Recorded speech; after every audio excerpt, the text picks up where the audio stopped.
kabar pemirsa dimanapun Anda berada, berjumpa lagi dalam program TVR 17 bersama saya Zia Ulbar. Tepat pukul 17 waktu Indonesia Barat kami hadirkan kepada Anda sejumlah informasi paling baru dan menarik seputar kinerja dan kegiatan DPR RI yang telah disajikan oleh redaksi TVR Parlemen.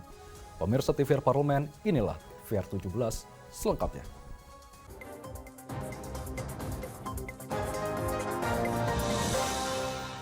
Dalam rapat dengar pendapat umum, Komisi 10 DPR RI menerima perwakilan Forum Guru Honorer yang meminta solusi atas ketidakjelasan regulasi dalam pengangkatan maupun penempatan guru, termasuk ketidakseimbangan kebutuhan di lapangan serta masa bakti guru honorer yang sudah puluhan tahun.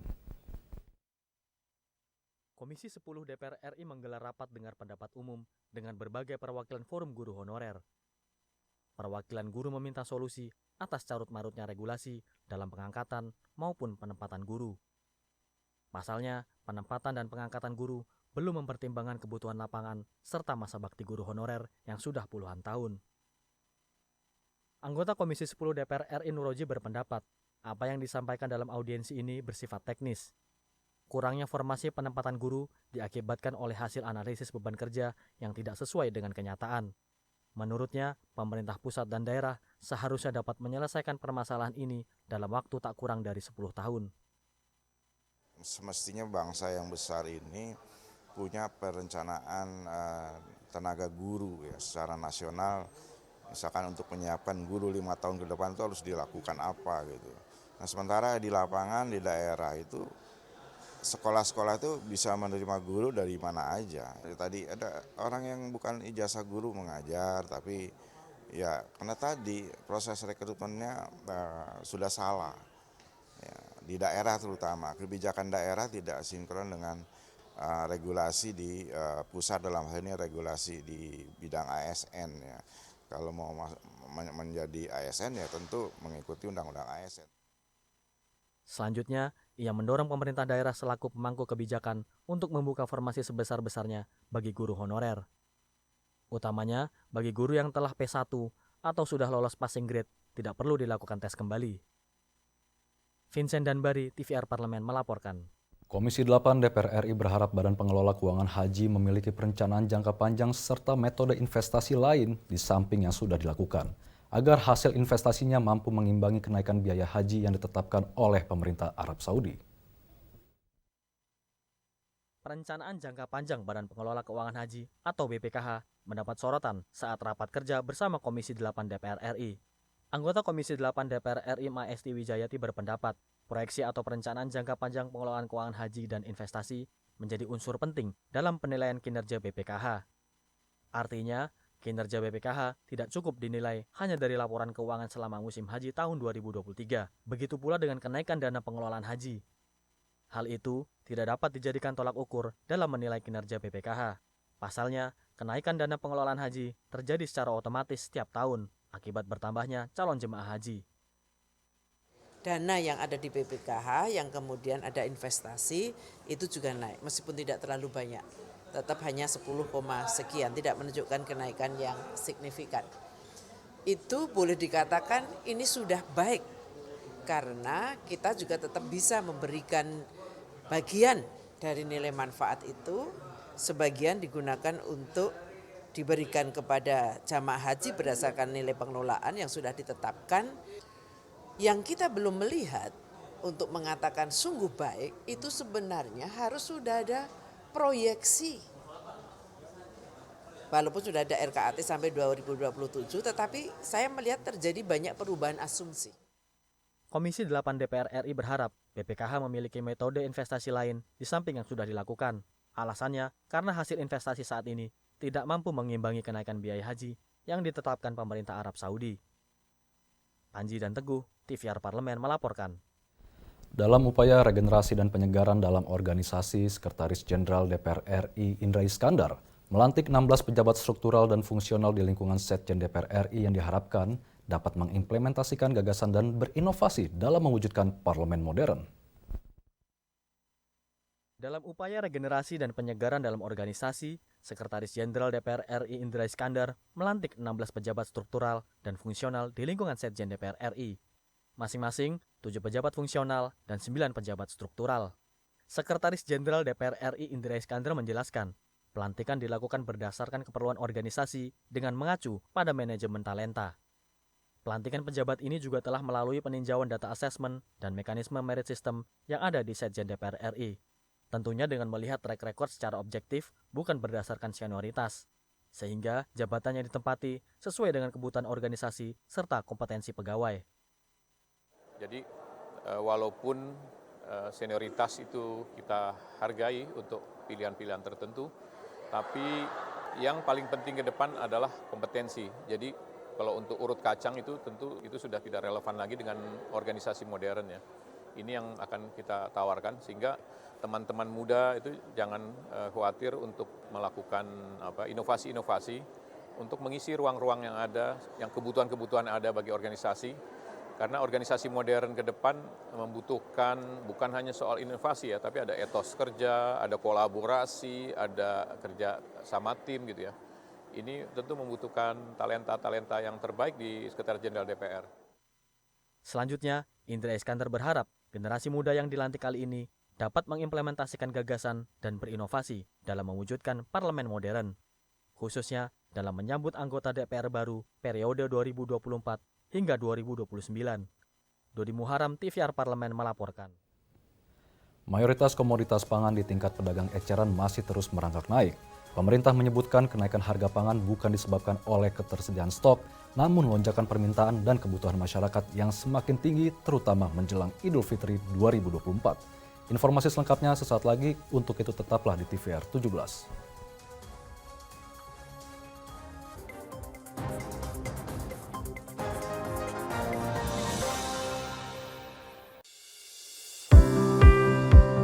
Mengenal tugas dan fungsi DPR RI. Dewan Perwakilan Rakyat atau DPR adalah lembaga negara yang mewakili aspirasi rakyat.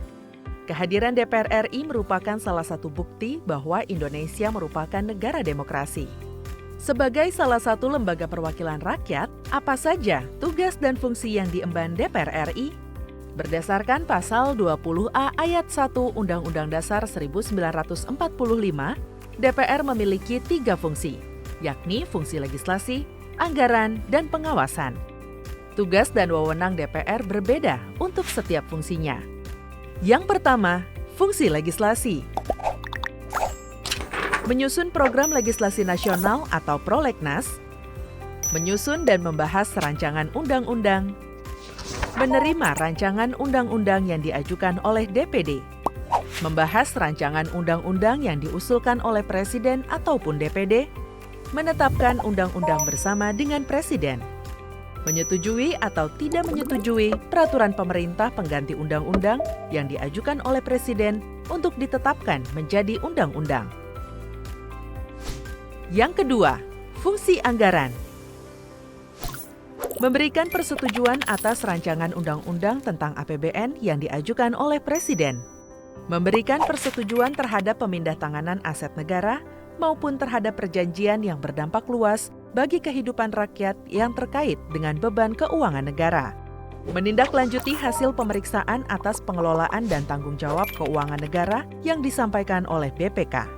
Memperhatikan pertimbangan DPD atas rancangan undang-undang tentang APBN dan rancangan undang-undang terkait pajak, pendidikan, dan agama. Yang ketiga, fungsi pengawasan. Fungsi pengawasan, DPR bertugas melakukan pengawasan terhadap pelaksanaan Undang-Undang APBN dan kebijakan pemerintah, serta membahas dan menindaklanjuti hasil pengawasan yang disampaikan oleh DPD. Demikian penjelasan tentang tugas dan fungsi DPR menurut Undang-Undang. Informasi ini dipersembahkan oleh TV dan Radio Parlemen, Biro Pemberitaan Parlemen, dan Sekretariat Jenderal DPR RI.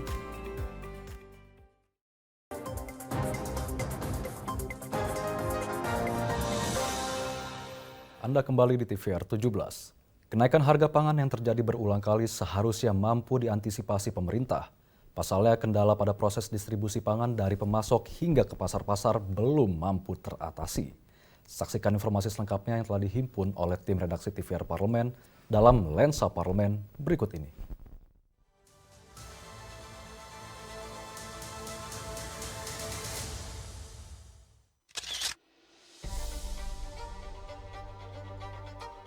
Mayoritas komoditas pangan di tingkat pedagang eceran seperti bawang putih, cabai, telur, daging sapi, gula, hingga minyak goreng masih terus merangkak naik. Pemerintah menyebutkan, kenaikan harga pangan bukan disebabkan oleh ketersediaan stok, namun lonjakan permintaan dan kebutuhan masyarakat yang semakin tinggi, terutama menjelang Idul Fitri 2024. Kenaikan harga pangan yang terjadi berulang kali seharusnya mampu diantisipasi pemerintah. Pasalnya, kendala pada proses distribusi pangan dari pemasok hingga ke pasar-pasar belum mampu teratasi. Masyarakat di Lebaran dan lain-lain ini kebutuhannya memang tinggi, sehingga antara cadangan yang tersedia dengan kebutuhan ataupun distribusi yang terjadi di beberapa daerah terjadi kelangkaan. Ada 7 provinsi yang aman, sementara provinsi-provinsi yang lain mengalami kekosongan. Ini persoalan di distribusi kan. Nah, antara produksi, distribusi dan konsumsi ini terjadi semacam tidak terangkai dengan baik. Guna menjaga stabilitas harga pangan, DPR RI telah mengingatkan pemerintah untuk meninjau harga pasaran di beberapa komoditas. Pemerintah harus mengatur harga batas atas agar konsumen mendapatkan harga yang wajar. Untuk itu, Badan Pangan Nasional harus mengambil peran dalam penentuan harga agar produsen pangan tidak mempermainkan harga ketika kebutuhan pangan mengalami kenaikan. Badan Pangan Nasional sudah membuat kebijakan, itu ada keberanian untuk menekan harga bawah, harga atas. Tapi salahnya adalah tidak mengacu kepada kebutuhan petani. Apalagi sekarang ini saya memberikan warning kepada semua pihak, perusahaan multinasional itu sudah bermain di komoditi pangan. Kalau semua multinasional sudah bermain di komoditi pangan, mereka itu hanya berhitung dengan transaksi dagang, itu adalah untung rugi. Bukan lagi berpihak kepada kepentingan rakyat. Kami DPR terus senantiasa untuk mendorong agar yang terkait dengan supporting system kepada petani kita, mulai alat pertanian dan sebagainya, harus betul-betul dipersiapkan. DPR RI berharap pemerintah mampu mengakomodir kebutuhan masyarakat, namun tetap memberikan keuntungan bagi para pedagang eceran. Selain itu, pengadaan bazar sembako murah dan operasi pasar secara masif sangat diperlukan sebagai solusi jangka pendek dalam memenuhi kebutuhan pangan masyarakat.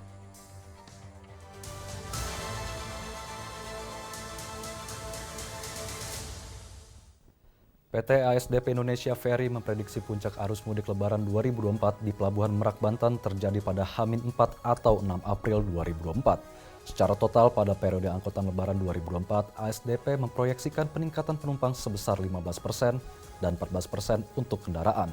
Informasi selengkapnya akan kami hadirkan usai jeda berikut. Untuk itu tetaplah bersama kami di TVR 17.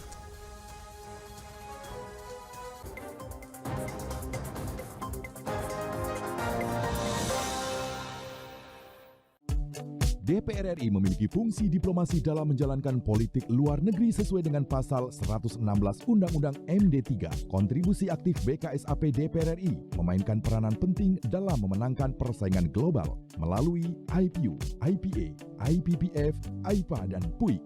BKSAP memiliki komitmen yang tinggi dalam krisis kemanusiaan dunia. Fungsi diplomasi dijalankan untuk mendukung upaya pemerintah dalam melaksanakan politik luar negeri.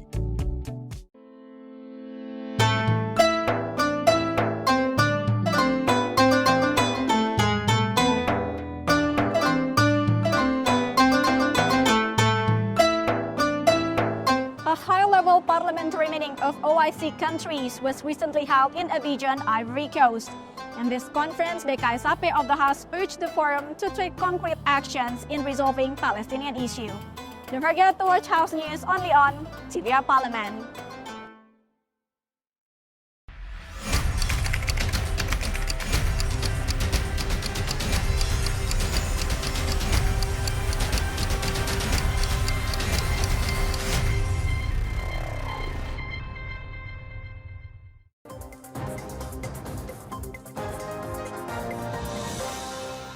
Anda kembali di TVR 17. Terkait peningkatan penumpang dan kendaraan, ASDP mengatur jenis kendaraan yang menyeberang dari Pelabuhan Merak jelang mudik 2024. Selengkapnya pemirsa, berikut laporan rekan kami Alfat Rizky dari Pelabuhan Merak, Banten. Baik pemirsa TVR Parlemen dimanapun Anda berada, dapat saya laporkan saat ini saya melaporkan langsung dari Pelabuhan Merak, Kota Cilegon, Provinsi Banten. Di mana pemirsa saat ini pihak pengelola atau PT ASDP Indonesia Ferry Cabang Merak ini masih terus melakukan persiapan-persiapan untuk penyelenggaraan mudik di tahun 2024. Pemirsa, dapat saya laporkan juga berdasarkan surat keputusan bersama Kementerian Perhubungan, Korlantas Polri, dan Kementerian PUPR terkait dengan pengaturan penyeberangan arus mudik tahun 2024. Ini diantaranya ada beberapa pembagian-pembagian nih pemirsa, yaitu dengan Pelabuhan Merak ini akan hanya dilewati penumpang pejalan kaki, kemudian kendaraan pribadi roda 4, kemudian juga ada pick up, kemudian truk yang berukuran di bawah 7 meter dan juga kendaraan bus. Lalu untuk pelabuhan sekitar Pelabuhan Merak, pemirsa ada Pelabuhan Ciwandan. Ini difungsikan pada arus mudik kali ini hanya untuk kendaraan pribadi roda 2, kemudian kendaraan truk golongan 6B dan juga golongan 7. Dan juga di sini ada satu lagi Pelabuhan BBJ Bojonegara.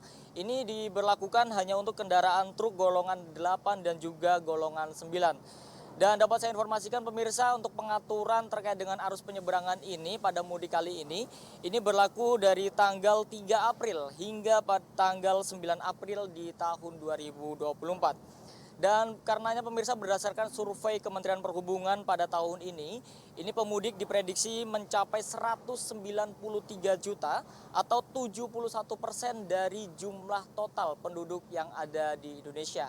Pemirsa, angka ini meningkat sebanyak 50% lebih dibandingkan pada tahun 2023 yang jumlahnya hanya sekitar 123 juta pemudik.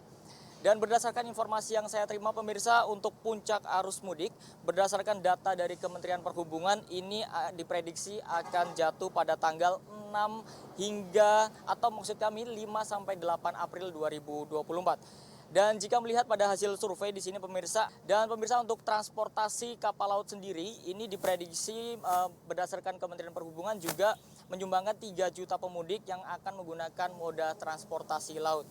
Dan pemirsa adapun daerah-daerah yang menjadi asal perjalanan pemudik terbanyak yaitu yang pertama ada Jawa Timur ini sebesar 16,2%. Kemudian juga disusul dengan Jabodetabek ini sebesar 14,7% dan Jawa Tengah sebesar 13,5%. Sedangkan untuk daerah tujuan pemudik nih pemirsa terbanyak ini dipegang oleh Jawa Tengah ini sebesar 31,8%. Kemudian disusul dengan Jawa Timur sebesar 19,4% dan juga Jawa Barat sebesar 16,6%.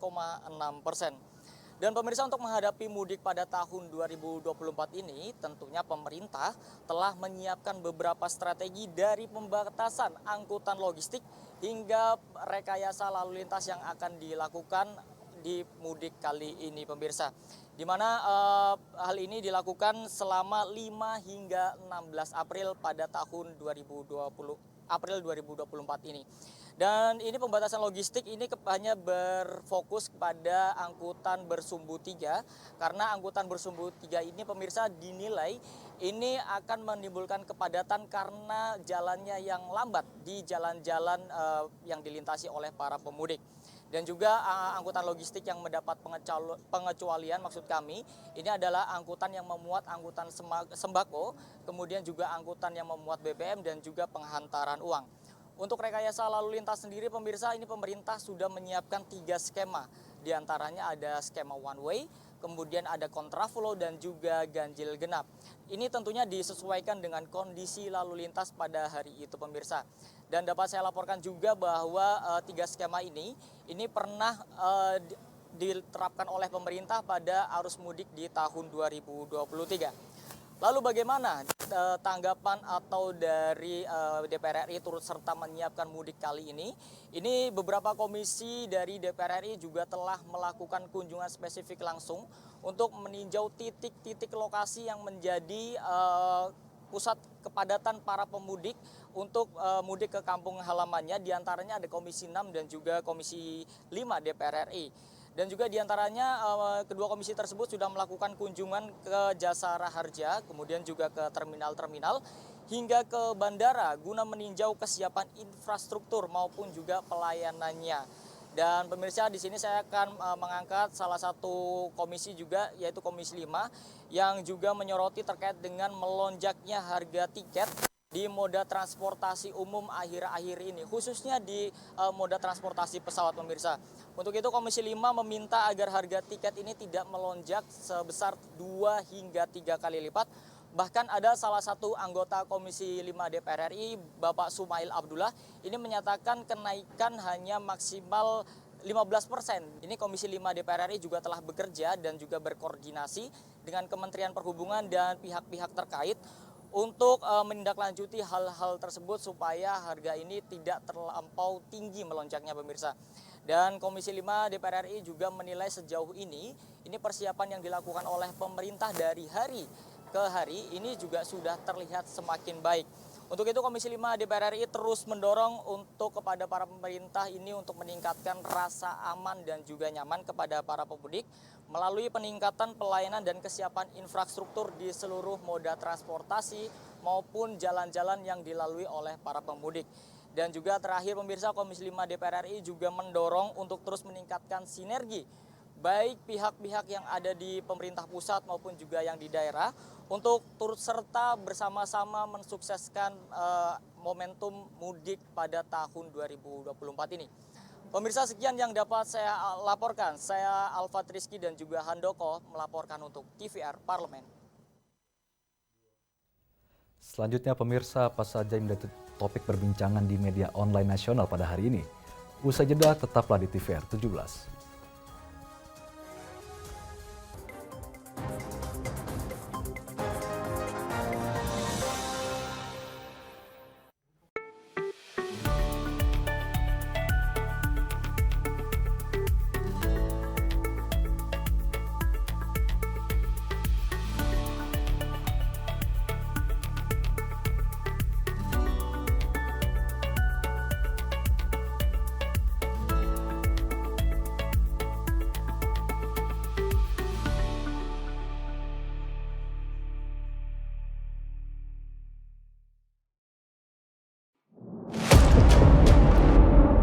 Sini ditambang. Konflik yang terjadi, Sini tidak mengizinkan.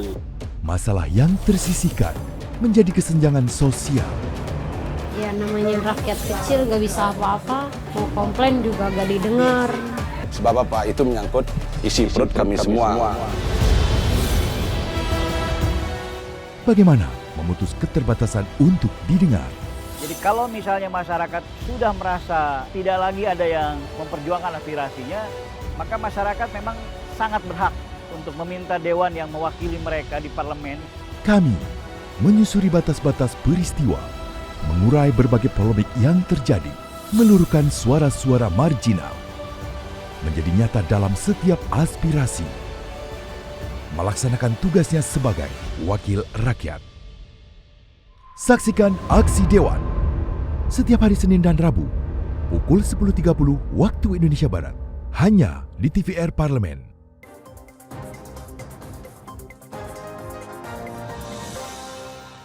Kembali di TVR 17. Pemirsa TVR Parlemen, kali ini kita masuk ke segmen media nasional. Mari kita simak isu apa saja menjadi sorotan media serta tanggapan dari sejumlah anggota Dewan bersama rekan kami, Rini Reski.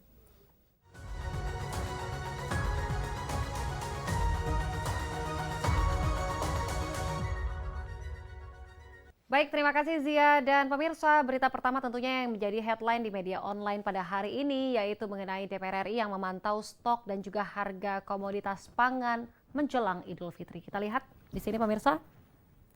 Dan di sini tim kunjungan kerja Komisi 4 DPR RI yang dipimpin oleh anggota DPR RI yaitu Endro Hermono melakukan peninjauan ketersediaan dan juga kondisi harga komoditas pangan strategis jelang Hari Raya Idul Fitri 1445 Hijriah di Pasar Johar, Semarang. Tentunya nih pemirsa, dari peninjauan ini, Komisi 4 DPR RI menerima beberapa masukan dari para pedagang terkait tantangan yang mereka hadapi dalam menjaga persediaan bahan pokok serta faktor-faktor yang mempengaruhi harga sembako. Tentunya seperti kenaikan permintaan menjelang Lebaran. Dan pemirsa, terkait hal ini, di sini Endro Hermono menekankan pentingnya menjaga stabilitas harga dan juga ketersediaan bahan pokok, terutama mengingat dampaknya bagi masyarakat yang mempersiapkan kebutuhan Lebaran. Dan di sini pemirsa, DPR RI berkomitmen untuk terus memperjuangkan kebijakan yang mendukung stabilitas harga dan juga ketersediaan bahan pokok yang terjangkau bagi seluruh lapisan masyarakat. Baik, berita selanjutnya tentunya yang menjadi headline juga di media online pada hari ini, yaitu DPR RI menilai kinerja LPSK semakin berkualitas. Kita lihat kembali di layar kaca. Dan di sini pemirsa, Wakil Ketua Komisi 3 DPR RI yaitu Adis Kadir memimpin rapat konsultasi terkait dengan seleksi calon anggota Lembaga Perlindungan Saksi dan juga Korban atau LPSK. Dan Komisi 3 akan melaksanakan serangkaian uji kelayakan calon anggota LPSK periode tahun 2024 sampai dengan tahun 2029. Tentunya turut diundang panitia seleksi calon anggota LPSK guna mengetahui dan juga mendengarkan penjelasan Pansel terkait dengan proses rekrutmen calon anggota LPSK. Di sini pemirsa, di samping itu juga Wakil Ketua Komisi 3 DPR RI yaitu Habibur Rahman menilai fungsi dan juga tugas LPSK belakangan ini semakin berkualitas dan juga sudah banyak berperan dalam berbagai macam kasus, serta melakukan pendampingan dan juga perlindungan kepada para saksi dan juga korban saat berperkara hukum. Baik, itu tadi headline di media online pada hari ini yang saya sampaikan terkait dengan DPR RI yang memantau stok dan juga harga komoditas pangan menjelang Idul Fitri, serta DPR RI yang menilai kinerja LPSK semakin berkualitas. Sekian dari saya, Rene Reski. Kembali ke rekan Zia. Terima kasih, selamat sore.